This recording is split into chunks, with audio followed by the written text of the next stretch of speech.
Hello നമസ്കാരം. ഇന്ന് ഞാനൊരു മാതള നാരങ്ങ അച്ചാറാണ് ഉണ്ടാക്കുന്നത്. അതെങ്ങനെയാണ് ഉണ്ടാക്കുന്നതെന്ന് നോക്കാം. തലശ്ശേരിക്കാറ കല്യാണത്തിന് സ്പെഷ്യലായിട്ട് എപ്പോഴും ഉണ്ടാകുന്ന ഒരു അച്ചാറാണിത്. ഇത് നല്ലപോലെ മാതള നാരങ്ങ കഴുകി തോലൊന്നും കളയാതെ തന്നെ കട്ട് ചെയ്ത് വെക്കാം. ആദ്യം കട്ട് ചെയ്ത് അതിൻ്റെ കുരുവൊക്കെ കളഞ്ഞ് ഇതിലുള്ള എല്ലാ കുരുകളും കളഞ്ഞ് ചെറുതായി കട്ട് ചെയ്തിട്ട് വരാം. ഇപ്പം എല്ലാം ചെറുതായി കട്ട് ചെയ്തിട്ട് വെച്ചിട്ടുണ്ട്.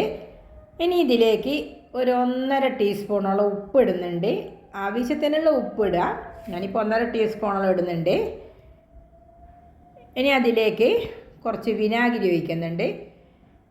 ഒരു 2 ടേബിൾ സ്പൂൺ വിനാഗിരി ഒഴിക്കുന്നുണ്ട്. വിനാഗിരി കൂടി ഒഴിച്ചിട്ട് നല്ല പോലെ കുഴച്ചിട്ട് വെക്കാം.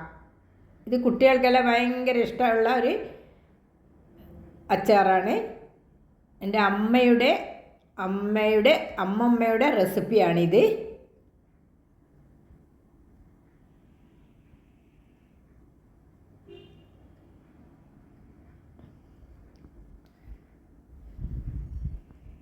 ഇപ്പോൾ അടച്ചു വെച്ചിട്ട് ഒരു അരമണിക്കൂർ നമുക്ക് ഇതേപോലെ റെസ്റ്റ് ചെയ്യാൻ വെക്കാം.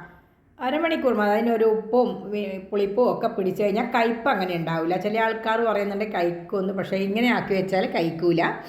ഇനി ഒരു പാത്രം അടുപ്പത്ത് വെച്ചേക്ക്. അതിൽ നല്ലെണ്ണയാണ് ഒഴിക്കുന്നത്. പവിത്രം നല്ലെണ്ണ അതാണ് ഞാൻ ഒഴിക്കുന്നത്. അതിലാണ് ഞാൻ അച്ചാർ ഉണ്ടാക്കൽ.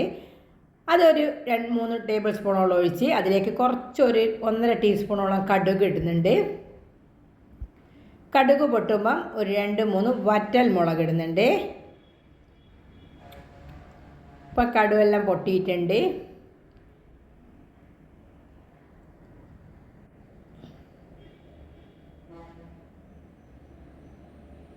ഇനി വറ്റൽ മുളക് അതിലേക്കിടാം.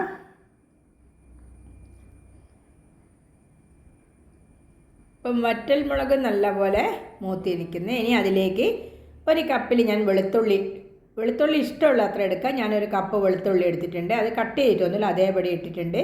അതേപോലെ ചെറുതായി മുറിച്ച ഇഞ്ചി ഇട്ടിട്ടുണ്ട് അതിലേക്ക്. അതൊന്ന് മൂത്ത് വരുമ്പോഴേക്കും ഒരു 3-4 പച്ചമുളക് കഷ്ണങ്ങളാക്കിയിട്ടിട്ടുണ്ട്. അത് മൂത്ത് പച്ചമുളകിൻ്റെ പച്ചച്ചുവയൊക്കെ മാറിയപ്പം ഒരു 1.5 ടേബിൾ സ്പൂൺ കാശ്മീരിയൻ ചില്ലി പൗഡറാണ് ഇടുന്നത്. ഇതാകുമ്പോൾ കളറുണ്ടാവും, എരിവും കൂടുതലുണ്ടാവില്ല. അതുകൊണ്ടാണ് കാശ്മീരിയൻ ചില്ലി ഇടുന്നത്. പിന്നെ ഒരു 1/2 ടീസ്പൂണോളം മഞ്ഞൾപ്പൊടി ഇട്ടിട്ടുണ്ട്. പിന്നെ ഉലുവ പൊടിച്ചതാണിത്. ഞാൻ വീട്ടിൽ തന്നെ ഉലുവ വറുത്ത് പൊടിച്ച് വെച്ചതാണ്. അത് ഒരു 1/2 ടീസ്പൂൺ ഇട്ടിട്ടുണ്ട്. ഒരു 1/2 ടീസ്പൂണോളം കടുക് പരിപ്പാണ്. ഞാൻ കടയിൽ നിന്ന് വാങ്ങിയതാണ് ഈ കടുക് പരിപ്പ് ഇല്ലാത്ത ആൾ കടുക് ഒന്ന് പൊട്ടിച്ചിട്ടാൽ മതി. ഇനി ഇതിലേക്ക് കായം 1 ടീസ്പൂണോളം കായം ഇടുന്നുണ്ട്. എല്ലാം കൂടി മിക്സ് ചെയ്യുന്ന സമയത്ത് ഈ തീയൊന്ന് ഓഫ് ചെയ്തിട്ടില്ലെങ്കിൽ ഇതെല്ലാം കരിഞ്ഞു പോവും. ഞാൻ തീ ഓഫ് ചെയ്തിട്ടുണ്ട്. ഇപ്പം നമ്മൾ പെരക്കി വെച്ച ആ നാരങ്ങയുടെ കൂട്ട് അതിലേക്ക് ഇട്ട് മിക്സ് ചെയ്ത് വെക്കാം. ഇനി തീ ഓണാക്കാം. ഇപ്പം തീ ഓണാക്കിയിട്ടുണ്ട്. അല്ലെങ്കിൽ മുളക് കരിഞ്ഞാൽ ഒന്നിനും കൊള്ളൂല, അത് പ്രത്യേകം ശ്രദ്ധിക്കണം. ഇതിലേക്ക് ഒരു ശർക്കര ഇടുന്നുണ്ട്. അത് പാനിയായിട്ടും ഇടാം, അല്ലെങ്കിൽ ഇങ്ങനെ ഇടാം. ഞാനിപ്പോൾ അപ്പാടാണ് ഇട്ടത്. ഇനി ഒരു 2 ടീസ്പൂണോളം വിനാഗിരി ഒഴിച്ചിട്ടുണ്ട്.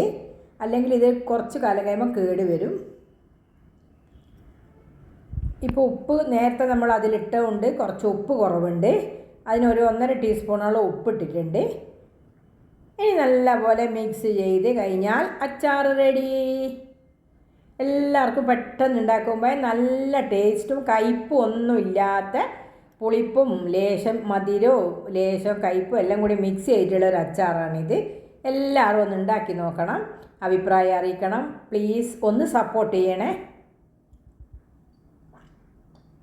ലൈക്ക് ചെയ്യാൻ മറന്നു പോകരുത്. എല്ലാവരും ഉണ്ടാക്കി നോക്കണം.